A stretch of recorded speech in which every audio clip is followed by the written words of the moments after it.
សូមគោរពជំរាបសួរសម្ដេចត្រង់ឯកឧត្តមលោកស្រីអ្នកនាងកញ្ញាលោកយាយលោកតាអ៊ំពូមីងមាយុវជនយុវនារីទាំងអស់បាទថ្ងៃនេះជួបជាមួយខ្ញុំបាទហាសនាមផ្លូវចាស់ទៀតហើយ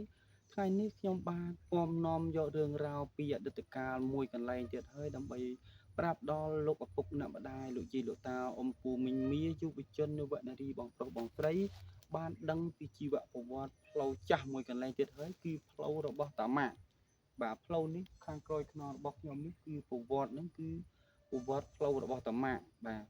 ហើយខ្ញុំបាទក៏សូមខន្តីអធិស្ឋានទុកជាមុនផងបើក្រែងខ្ញុំនិយាយទៅលើលុះខ្វះខាតដោយប្រការណាមួយ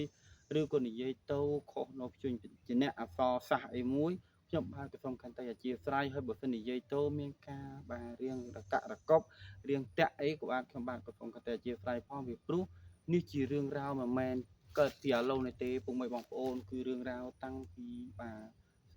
យូរឆ្នាំកន្លងផុតមកហើយដែលខ្ញុំបាទចង់ធ្វើវីដេអូ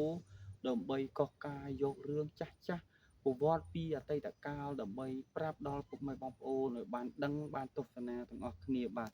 ហើយមួយទៀតបើសិនជាពុកម៉ែបងប្អូនបាទពេញចិត្តវីដេអូរបស់ខ្ញុំបាទកុំភ្លេចចុចជាវឬសញ្ញារូបកណ្ដឹងបាទជូនខ្ញុំបាទម្នាក់មួយផងដើម្បី បាទពុកម៉ែបងប្អូនបានទស្សនានៅរឿងរ៉ាវចាស់ចាស់ច្រើនទៀតខ្ញុំបាទនឹងធ្វើវីដេអូបាទនៅកន្លែងផ្សេងផ្សេងពីគ្នាប្លែកពីគ្នាដែលមានប្រវត្តិខុសគ្នានៅតាមតំបន់ផ្សេងគ្នាដើម្បីឲ្យពុកម៉ែបងប្អូនបានទស្សនាបានដឹងបាទជាពិសេសដល់បងប្អូនបាទសកលតកក្រោយទៀតកែងលោបងប្អូនឬក៏បងប្អូនបាទគាត់អត់បានដឹងថាតើកន្លែងហ្នឹងពីមុនមកគេហៅអី បានជាមានប្រវត្តិអីបានជាកើតឈ្មោះអញ្ចឹងរបួសដល់សពថ្ងៃទៅដើមរឿងនឹងវាយ៉ាងម៉េចបាទខ្ញុំបាននឹងធ្វើបាទវីដេអូហើយនឹងបកស្រាយលម្អិតពីប្រវត្តិផ្លូវចាស់របស់តាម៉ាក់នេះបាទបងប្អូនបាទហើយពុកម៉ែបងប្អូនបាទរឿងនេះគឺខ្ញុំកើតមកបាទគឺតន់នៅតូចដែរតែខ្ញុំក៏សូវច្បាស់ដែរតែខ្ញុំបានលឺលោកយាយរបស់ខ្ញុំហើយនិងលោកតារបស់ខ្ញុំនឹងក៏បានរៀបរាប់ប្រាប់ថាពីប្រវត្តិផ្លូវរបស់ នេះហ្នឹងគឺយ៉ាងម៉េចគាត់បានរៀបរាប់ប្រាប់ខ្ញុំអញ្ចឹងហើយខ្ញុំក៏មកធ្វើជាវីដេអូចែកជូនពុកម៉ែបងប្អូនបានទស្សនាបាទពីប្រវត្តិផ្លូវផងបាទនឹងរៀបរាប់ពីជីវប្រវត្តិនៃរឿងពីអតីតកាលរបស់ផ្លូវតាម៉ាក់នេះផងបាទកាលពីដើមឡើយពុកម៉ែបងប្អូនបាទគឺតាម៉ាក់គឺបាទគឺភូមិរបស់គាត់នៅឆ្ងាយបងប្អូននៅឆ្ងាយគឺផុតពីព្រៃនេះហើយគាត់ធ្វើដំណើរពីស្រុកមកគឺគាត់ធ្វើដំណើរកាត់តាមផ្លូវនឹងពុកម៉ែបងប្អូន ហើយពេលណាដែលគាត់មកវិញក៏គាត់ធ្វើដំណើរទៅតាមនឹងទៅមកបាទកើតជាផ្លូវមួយបងប្អូនកើតជាផ្លូវមួយបាទតែដល់សពថ្ងៃនេះគឺមានបាទព្រៃដុះរៀងចិត្តអីហើយពុកម៉ែបងប្អូននៅទីស្នាមតិចតែក៏នៅមានបាទដានមានស្នាមជាផ្លូវបងប្អូនដោយសារសម័យនោះគឺតាម៉ាក់ហ្នឹងគាត់បាទចេះនៅមុនគេថាខ្លះអញ្ចឹងហើយបាទគឺគាត់ហ៊ានដើរកាត់ព្រៃដោយអត់មានបញ្ហាអីទេ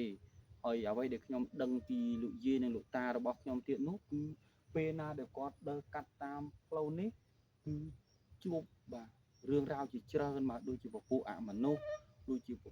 ត្វកាយសាហាវបាទជាច្រើនតែអត់ធ្វើអីតាម៉ាក់នឹងទេដោយសារគាត់ចេះមុនគាថា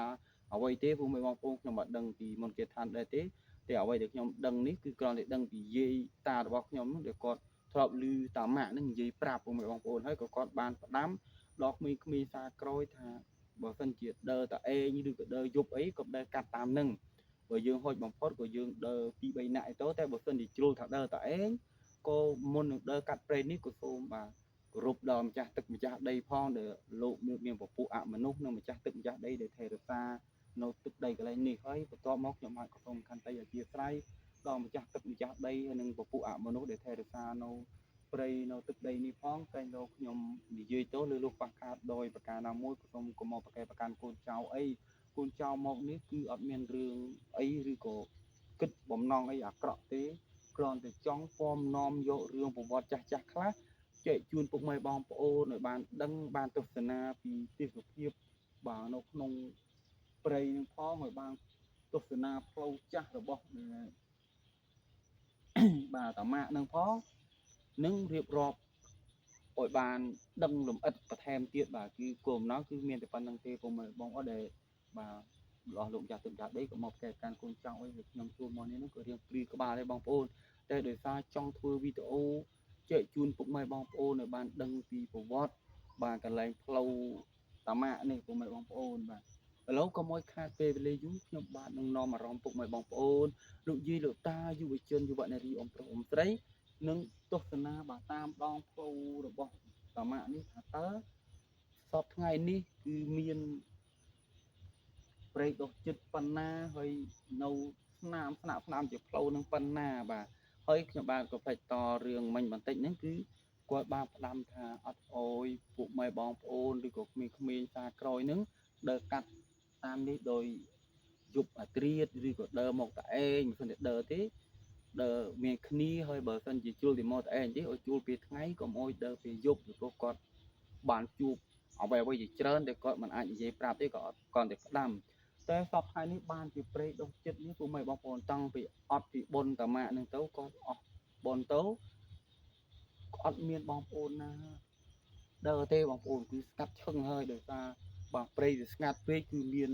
បាទផ្លូវឆ្ងាយបើពីមុនមកបាទគឺមានផ្លូវឯហ្នឹងដែរពួកម៉ែបងប្អូនតែឯហ្នឹងគេហៅថាផ្លូវវាងដល់វាផ្លូវនេះហ្នឹងគឺផ្លូវកាត់ត្រង់ពួកម៉ែបងប្អូនតែវាត្រូវការឆ្លងកាត់ព្រៃនេះបើមិនចឹងហើយពួកម៉ែបងប្អូនក៏អត់ហ៊ានដើរឆ្លងកាត់ទេមានតែតាម៉ាក់នៅមួយទៀតដែលគាត់ហ៊ានដោយសារគាត់ចេះមុនគាថាអីទេពួកម៉ែបងប្អូនអត់ដឹងដែរតែដឹងតែគាត់ចេះបាទឥឡូវក៏មកខាប់ពេលវេលាយូរខ្ញុំបាទនឹងនាំអារម្មណ៍ពួកម៉ែបងប្អូនបាទធ្វើដំណើរបាទតាមដងផ្លូវចាស់របស់តាម៉ាក់នេះហើយនឹងបានទស្សនានៅបាទដងផ្លូវនឹងព្រៃឈើហើយនឹងបានស្ដាប់នៅសំឡេងសត្វបាទហាក់បីដូចជាកំពុងចង់ប្រាប់យើងពីរឿងរ៉ាវអត្ថកំបាំងរឿងរ៉ាវពីអតីតកាលរបស់ប្រវត្តិស្រីតាម៉ាក់នេះបាទឥឡូវក៏មកខាប់ពេលវេលាយូរទៅទស្សនាបាទតាមដងផ្លូវទាំងអស់គ្នាពុកម៉ែបងប្អូន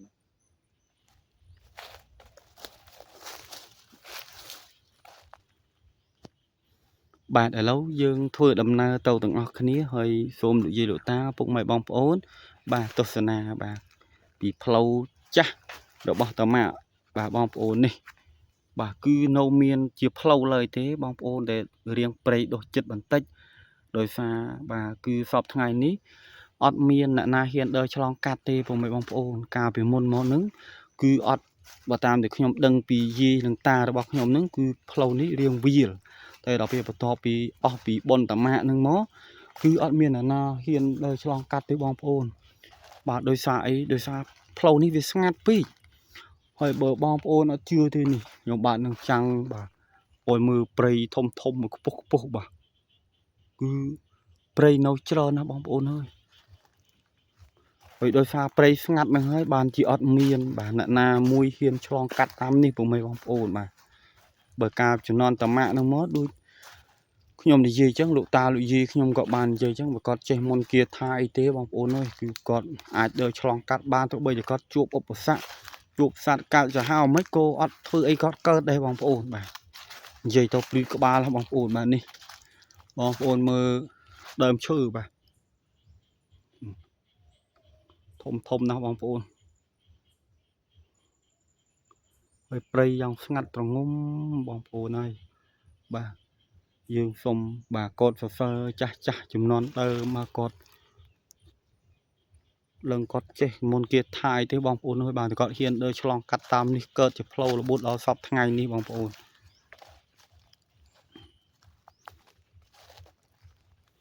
ព្រៃស្ងាត់មែនតើបងប្អូននេះបាទនេះផ្លូវបងប្អូននេះអត់គឺអត់ចង់បាត់អត់ហើយបងប្អូនចង់បាត់ជាផ្លូវដែរបាទដោយសារស្លឹកឈើវាធ្លាក់មកចង់ចិត្តផ្លូវតែវានៅជាហេតុជាផ្លូវបងប្អូនណាវធំហើយសម័យនេះហើយស្ងាត់ម្លឹងហើយបងប្អូនណាកាលសម័យនោះទៀតមិនដឹងជាយ៉ាងណាស្ងាត់ឈឹងបងប្អូនឮពីសំឡេងសត្វបាទយំល្វើយនេះទៀតហើយ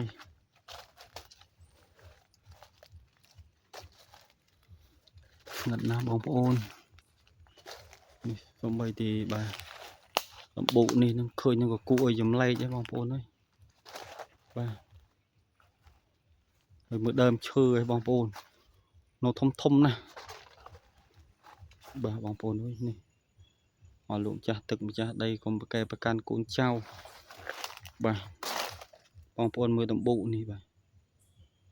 còn là cười tầm bụ nó có mèo rom tha chấm lê cho bong bồn nó nhầm pri các ba là phải chi ọt ban bà tàu chu đó trâu thế bong bồn rồi xà rồi chu một đi riêng pri các ba này bong bồn này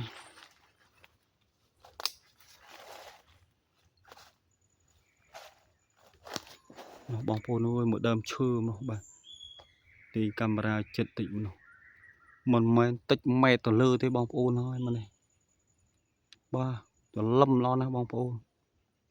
chân hơi bàn bà sọp thayនេះគឺអត់មានឆ្លងកាត់តាមនេះទេបងប្អូនបាទគឺឆ្ងាត់ប្រងុំ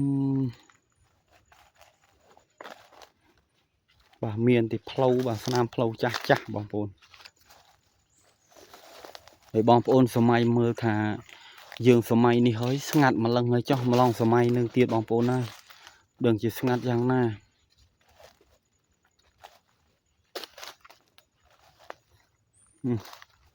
បងប្អូនអើយទៅមុខនោះកាន់តែដូចឆ្ងាត់ទៀតហើយបងប្អូនដូចមានអារម្មណ៍ថាលែងចង់ហ៊ានទៅមុខមិនទេបងប្អូនអើយ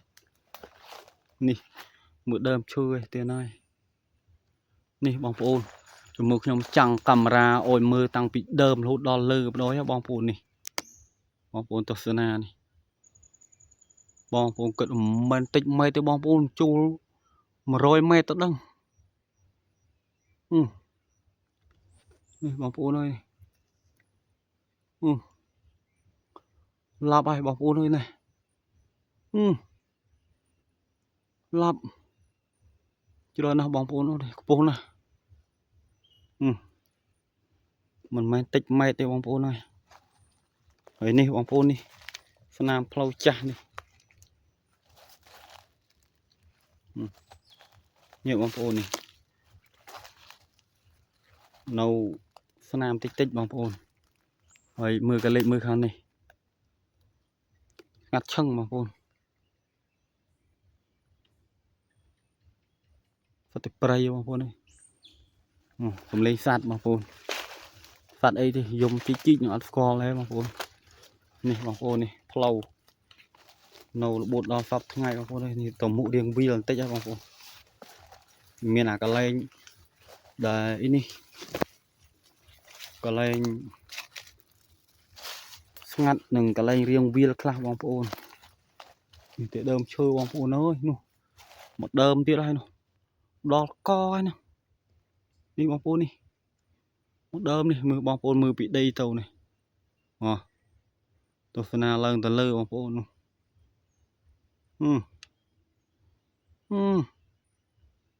បងប្អូនអើយពុទ្ធោកូនទីសម័យនឹងគាត់ហ៊ានដើរទេបងប្អូនអើយខ្ញុំចូលមកនេះក៏ចង់រលងខ្លួនដែរបងប្អូនស្ងាត់ឈឹងឡោះណា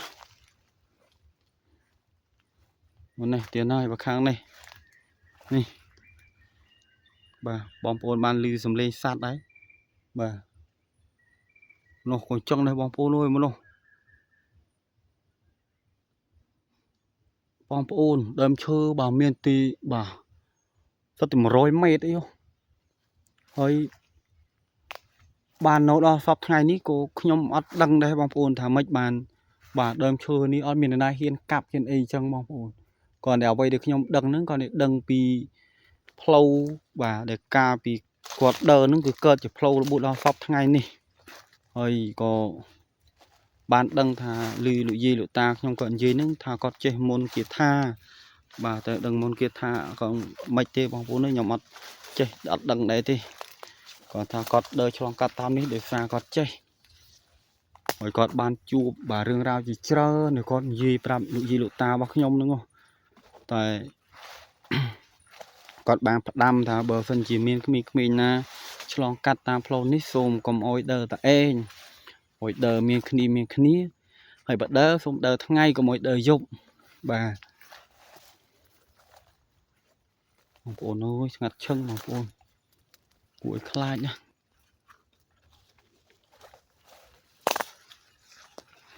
បងប្អូនអើយនេះ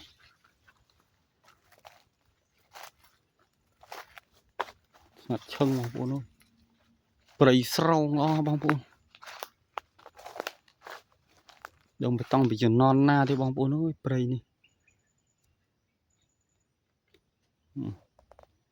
ណាបងប្អូន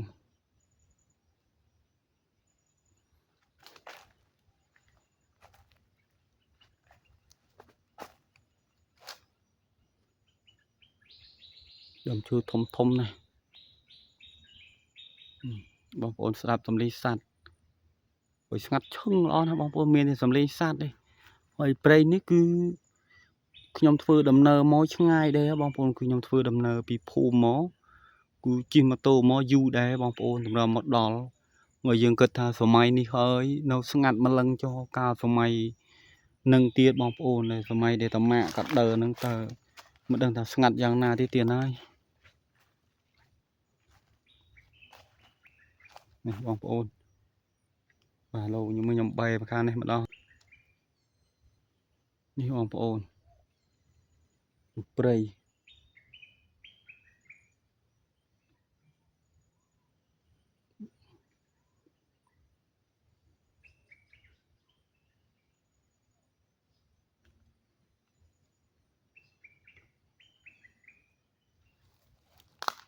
ស្ងាត់ឈឹងអស់ណាស់បងប្អូនអើយ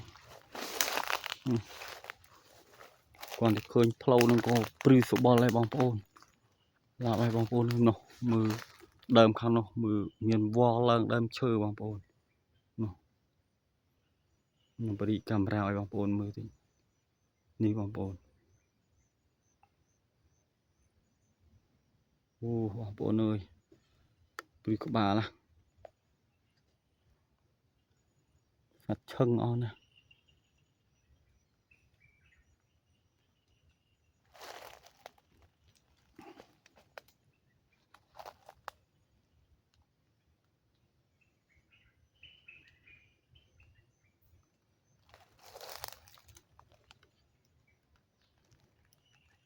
អូ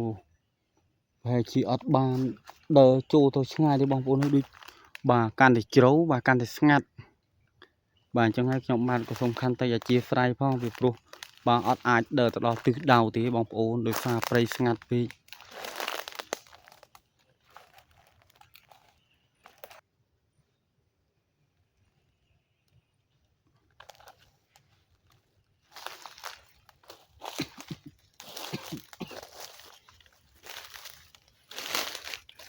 បាទលោកខ្ញុំបាទសូមបាទគោរពដល់សម្ដេចត្រង់ឯកឧត្តមលោកយាយលោកតា